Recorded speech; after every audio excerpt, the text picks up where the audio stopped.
بسم اللہ الرحمن الرحیم۔ السلام علیکم۔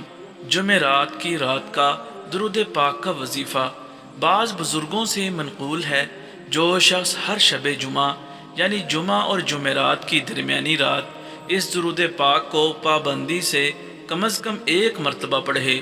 پیارے دوستو، اس درود پاک کو میرے ساتھ ایک بار پڑھیں۔ بسم اللہ الرحمن الرحیم۔